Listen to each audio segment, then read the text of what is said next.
Misfortune snapped the barrels of her pistols shut and laid them down on the table next to her short-bladed sword. Scores of frantic bells and shouts of alarm echoed from the panicked city below. She knew well what they signified. The harrowing. In defiance of the incoming storm, she kept the shuttered windows of her newly acquired villa open, daring the dead to comfort her. Muttering winds carried their hunger in a cold that settled bone deep. Perched high on Bilgewater's eastern cliffs, the villa had once belonged to a hated gang leader. In the chaos of Gangplank's fall, he'd been dragged from his bed and had his brains bashed out on the cobbles. Now it belonged to Misfortune, and she'd be damned if she'd go the same way. She reached up and ran a fingertip around the curves of the pendant Alawi had given her at burn sinking. The coral was warm to the touch, and though she didn't truly believe in what it represented, it was a pretty enough bauble. The door to her chamber opened, and she let the pendant drop. She knew who was behind her without turning. Only one man would dare enter without knocking. "What are you doing?" asked Ruffin. "What does it look like I'm doing?" "Like you're about to do something damned stupid." "Stupid?" said Misfortune, placing her hands on the table. "We shed blood and lost good people to bring down Gangplank. I'm not gonna let the harrowing Just what?" "Take this place from me," she snapped, lifting her pistols and jamming them into their custom-tooled hip scabbards. "And you're not going to stop me. We're not here to stop you." Misfortune turned to see Raffin at the threshold of her chambers. A score of her best fighters waited in the vestibule beyond, armed to the teeth with a mixture of muskets, wheel-lock pistols, clanking bundles of clay, splinter bombs, and cutlasses that looked like they'd been looted from a museum. "Looks like you're about to do something damn stupid as well," she said. "Aye," agreed Raffin, walking over to the open window and slamming the shutters closed. "You really think we let our captain go out to face that alone?" "I almost died bringing Gangplank down. I'm not done yet. I don't expect you to go with me. Not tonight," said Misfortune, coming to stand before her men and resting her hands on the carved walnut grips of her guns. "This isn't your fight." "Of course it bloody is," said Raffin. Misfortune took a breath and nodded. "There's every chance we won't live to see morning," she said, unable to keep the hint of a smile tugging at her lip. "This ain't our first harrowing together, Captain," said Raffin, tapping the skull pommel of his sword, "and I'll be damned if it's our last." Olaf was in sight of the Winter's Kiss when he heard the screams. He ignored them at first. Screams were nothing new in Bilgewater. But then he saw men and women running from the quayside in terror, and his interest was piqued. They scrambled from the boats and fled for the crooked streets as fast as they could. They didn't look back, and they didn't stop, not even when a shipmate tripped or fell into the water. Olaf had seen men run from battle, but this was something else. This was naked terror, the kind he'd only ever seen etched in the frozen corpses spat out by glaciers where the ice witch was said to dwell. Shutters were slamming shut all across the wharf, and the strange symbols he'd seen on every door frantically being dusted with white powder. Enormous winches were lifting timber structures formed from bolted-together hulls of ships high up the cliffs. He recognized a tavern keeper who ran a drinking den where the beer was only slightly stronger than troll piss and waved to him. "What's going on?" shouted Olaf. The tavern keeper shook his head and pointed to the ocean before slamming his door. Olaf set the cracking worm's tooth on the stone wharf and turned to see what all the fuss was about. At first, he thought a storm was coming in, but it was just thick black sea fog, albeit fog that approached with unnatural speed and fluid motion. "Ah, now," he said, unhooking his action from his belt. "This looks promising." The feel of the weapon's battle-worn leather grip was pleasing in his calloused palm as he passed it from hand to hand, rolling his shoulders to loosen the muscles. Black mist swept over the farthest ships, and Olaf's eyes widened as he saw spirits plucked from the blackest nightmares writhing in the mist. The towering dread knight, a monstrous chimera of warhorse and man, led them alongside a black-clad reaper limed in green fire. These lords of the dead left the spirit host to their spot on the quayside as they flew into Bilgewater proper with predatory speed. Olaf had heard the natives speak in hushed whispers of something called the Harrowing, a time of doom and darkness, but hadn't expected to be lucky enough to face it axe in hand. The host of the dead tore into the wallowing galleys, merchantmen and corsair ships with claw and fang, ripping them apart like an ursine with its snout in a fresh kill. Sailcloth tore and rigging lines snapped as easily as rotten sinew. Heavy masts splintered as boats were tossed into one another and smashed to kindling.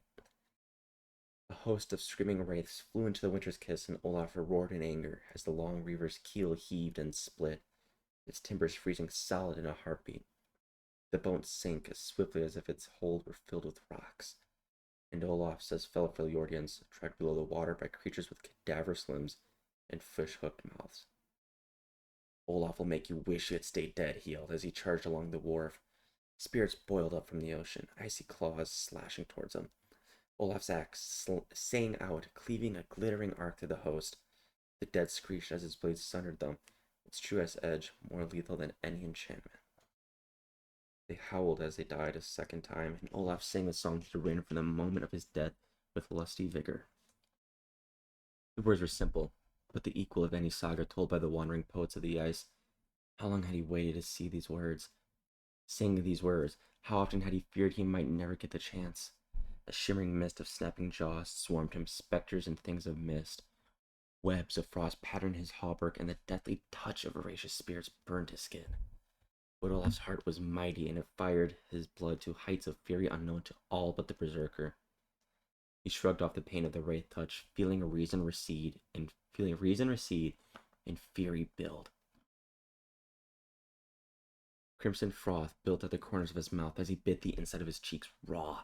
He roared and swung his axe like a madman, caring nothing for pain, only that he slew his enemies. That they were dead already meant nothing to him. Olaf drew his axe back, ready to strike another blow, when a deafening crash of splintering columns and roof beams erupted behind him. He spun to face his new foe as a blizzard of smashed wood and stone cascaded onto the quayside. Bladed shards sliced his face, and fist-sized chunks of stone pummeled his arms raw. Rendered fats and animal fluids fell in a rank drizzle as a horrendous groaning issued from the black mist. Then he saw it. The spirit of the kraken worm arose from the remains of the slaughter dog. Titanic and filled with fury, its ghostly tentacles lifted into the air and smashed down like thunderbolts hurled by a wrathful god. An entire street was smashed to ruin in the blink of an eye, and Olaf's berserker fury surged as he finally beheld a foe worthy of claiming his life. Olaf raised his axe in salute of his killer. "You beauty," he yelled, and charged to his doom. The woman was beautiful, with wide, almond-shaped eyes, full lips, and the high cheekbones common to Demacia. The portrait in the locket was a miniature masterpiece, but it failed to capture the depth of Senna's strength and determination. He rarely looked at her picture, knowing that to carry his grief too close to his heart made him weak. Grief was a chink in his armor. Lucian could not allow himself to truly feel her loss, so he snapped the locket shut. He knew he should bury it in the sand of this cave beneath the cliffs, but could not put her memory below the earth as he had her body. He would shut the grief away until Thresh was destroyed and Senna's death avenged. Then, and only then, would Lucian mourn his lost wife with tears and offerings to the veiled lady. How long it had been since that terrible night. He felt the bottomless abyss of sorrow lurking in ambush and viciously suppressed it as he had so many times before. He drew on the teachings of his order, repeating the mantras he and Senna had been taught to close themselves off from emotion. Only then could he reach a place of equilibrium that would allow him to face deathly horrors beyond imagining. The grief ebbed slowly, but it remained. He'd opened the locket only reluctantly, feeling a growing distance between himself and Senna's memory. He found he could no longer recall the exact sweep of her jawline, the smoothness of her skin, or the precise color of her eyes. The longer his hunt went on, the further away she felt. Lucian lifted his head, letting the breath ease from his lungs, forcing his heartbeat to slow. The walls of the cave were pale limestone, gouged from the cliffs upon which Bilgewater was built. The motion of water and the stone picks of the natives had crafted a labyrinth beneath the city few knew of or even suspected existed. The pale rock walls were etched with looping spirals, rippling waves, and things that might have been unblinking eyes. He learned these were symbols of the native religion, but whoever had carved them had not visited this place in many years. He found it by following the secret symbols of his own order, symbols that would guide him to places of refuge and succor, and I don't know how to say that word, in any city of Valoran. Only dim reflections of light shimmered on the roof of the cave, but as his eyes followed the spiral of carvings, a shimmering radiance spread from his palm. "Let me be your shield." Lucian looked down, the memory of her words as clear as though she stood next to him. The locket glistened with lambent green flame. He looped the chain of the locket around his neck and swept up his twin relic pistols. "Fresh," he whispered. Bilgewater's streets were deserted. The bells from the ocean were still ringing, and cries of terror echoed from below. Rat Town was completely covered by the black mist, and howling storms raged over Port Morn's desolation. Fires burned all along Butcher's Bridge, and a shimmering fog clung to the cliffs above the great harbor. The people in the upper reaches of the city hid in their homes and prayed to the bearded lady that the heroine would pass them by, that grief would fall upon some other poor unfortunate. Warding candles of ambergris burned in every window, shimmering through bottle green sea glass. Burning roots of empress of the dark forest hung from doors, shutters, and nailed up planks. People really believe in the empress? Asked Misfortune. Rafen shrugged, his mouth a thin line, and the creases around his eyes pulled tight as he searched the gathering mist for threats. He pulled out a smoldering length of identical root from beneath his shirt. It's all about where you place your faith, isn't it? Misfortune drew her pistols. I have faith in these and in us, she said. What else are you carrying? This cutlass has kept me safe through 6 harrowings, he said, tapping its pommel again. I offered up a bottle of 10-year-old rum to the bearded lady, and this knife here was sold to me by a man who swore its edge was purest sunsteel. Misfortune glanced at the scabbard knife, certain without even seeing the blade that Rafen had been swindled. The workmanship around the quillins was too poor to be Damaskian, but she wasn't about to tell him that. What about you? He asked. Misfortune patted her pouch of pistol shot. Everyone's been dipped in Myron's dark, she said, loud enough for every one of her 30-strong company to hear. If they did want to fight, we'll meet them with spirits of our own. The oppressive gloom made it hard to laugh as she saw a few smiles, and that was about as much as she expected at a night like this. She turned and pushed down into Bilgewater, descending crooked stairs cut into the rock of the cliffs, crossing secret bridges of half-rotted rope, and threading forgotten alleys that hadn't known the tread of feet in years. She brought them onto a wide square in one of the floating wharf shanties where swaying dwellings leaned together as though their twisted eaves whispered to one another. Every facade was a mishmash of driftwood, and patterns of frost clung to the skewed timbers. Frozen winds blew through the patchwork dwellings, frying with sobs and screams from afar. Flaming braziers hung from hundreds of mast lines strung between buildings, smoking with strange herbs. Pools of water rippled with reflections of things that weren't there. Most days, this was a thriving marketplace, packed to the gunwales with stalls, rattling meat vendors, drink hawkers, merchants, pirates, bounty hunters, and surly flotsam washed in from every corner of the world. Just about everywhere in Bilgewater had a view of this place, which was just how Misfortune wanted it. Mist clung to every outcropping of timber, discarded figureheads wept frozen tears. Mist and shadows gathered. Cut per square, said Rafen. How did we get here? I ran this place as a wolf snipe. Thought I knew every way in and out like any good little thief. Not every way, said Misfortune. The counting houses on either side were silent and dark, and she resisted the impulse to look through the torn sheets of flapping canvas nailed over porthole windows. How do you know these routes and I don't? Lady Bilgewater and I are two of a kind, said Misfortune, her gaze narrowing as black mist seeped into the square. She whispers her secrets to me like an old friend, so I know her every hidden wind and jetty like you never will. Rafen grunted as they sprinted to the empty square. What next?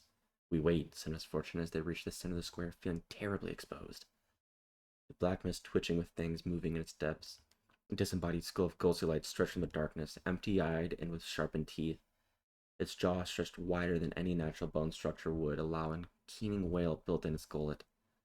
Misfortune's bullets punched through each of its eye sockets, and the skull vanished with a shriek of frustration. She twisted the wheel lock on each pistol, and ingenious mechanism within reloaded each one. For a moment, all was silent. Then the black mist erupted in a screeching howl as the spirits of the dead surged into the square. For the second time this evening, Olaf, Coswain said the dead krakenworm. He wielded his axe like a crazed woodsman, hewing left and right with gleeful abandon. The beast's vast limbs were insubstantial as mist, yet the ice of his blade clove them like flesh. Tentacles flailed and slammed down on the stone of the wharf, but Olaf was fast for a big man. Slow warriors didn't survive on the frail yard. He rolled and slashed with his axe, severing a sucker length of limb that faded from existence as it was parted from the monster's body. Even in the grip of the red shroud, Olaf saw the creature's skull in the thrashing chaos of phantom surrounding him. Its eyes were afire with the enraged spirit of its life. A moment of sublime connection passed between them. The beast's soul knew him. Olaf laughed with joy.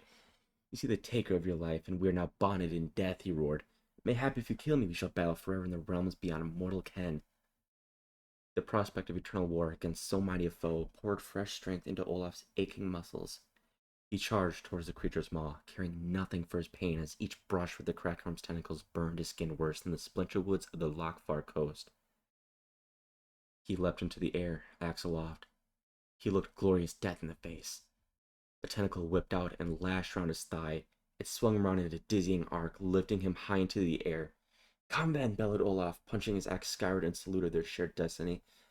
"Unto death!" A wraith creature with grasping talons and a mouth of icy fangs lunged from the swirling mass of spirits. Misfortune put a bullet through its face and it vanished like smoke in a gale. A second shot and the nether spirit vanished.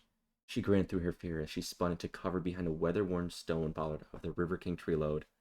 On impulse, she leaned over and gave his toothy grin a kiss. It's all about where you place your faith. God's, bullets, or her own skill. The grin fell from her face as one of the pistols jammed with a grinding crunch of metal. Her mother's admonishing words arose from the dark recess of her memory. "That's what you get when someone else mixes your powder, Sarah," she said, holstering the gun and sliding her sword from its sheath. She eluded from the captain of a Damascene galliot running north of the Shrim and Gross coast, and was as fine an example of the artificer's art as any she'd seen. Misfortune spun from cover, firing her loaded pistol and slashing her sword through the mist creatures. Her shot plucked another spectre from the air, and her sword's edge bit as if cutting flesh and bone. Did the spirits of the dead have a physical component to them that could be hurt? It seemed unlikely, but she was wounding something inside them. She didn't have time to think too hard on the matter and suspected that whatever power she tapped into would be undone if she did. Men and women screamed as the howling storm of dead spirits filled cut-pursed squares, slashing with claws that froze their blood or reached into chests and sundered hearts with terror. 7 were dead, maybe more. Their souls wrenched from their fallen corpses to turn on their comrades. Our heroic band fought with blades and muskets, shouting the name of the bearded lady, their loved ones, and even heathen gods of faraway lands. Whatever works, thought Misfortune.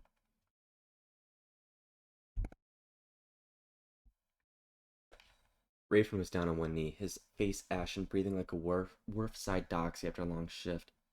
Scraps of mist clung to him like cobwebs, and the smoldering root around his neck burned with a fierce cherry-red glow. "On your feet. This fight isn't done," she said. "Don't tell me the fight's not done," he snapped, pushing himself to his feet. "I've been through more herrings than you could wrap a dead rat's tail around."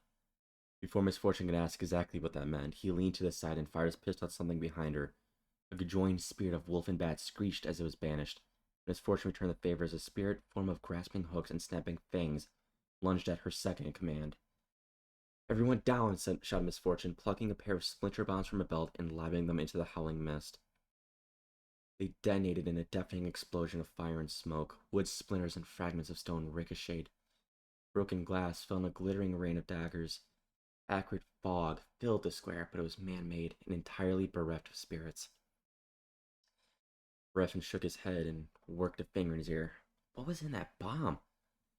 "Black powder mixed with essence of copal and rue," said Misfortune. "One for my special stash." "And stuff like that works against the dead?" "My mother believed in it," she said. "Good enough for me," said Refn. "You know, I might just make it through." "Don't say it," warned Misfortune. The mist began coalescing through the square, first in thin tendrils and wisps, then in glowing outlines of monsters, things that conjoined legs, fang-filled jaws, and arms that ended in hooks or pincers. The spirits they thought they'd killed, reforming, returning. What was it folks said about plans and the contents of privy? "Turns out the dead are pretty hard to kill," said Misfortune, trying not to let her fear show. She'd been naive to think petty trinkets and blind faith were enough to face the spirits of the dead. She wanted to show the people of Bilgewater they didn't need gangplank, that they could forge their own destiny. Instead, she's going to get herself killed and leave the city to be torn apart. A bass rumble rolled through the square, then another, percussive thunderstrikes rising in a stalking storm.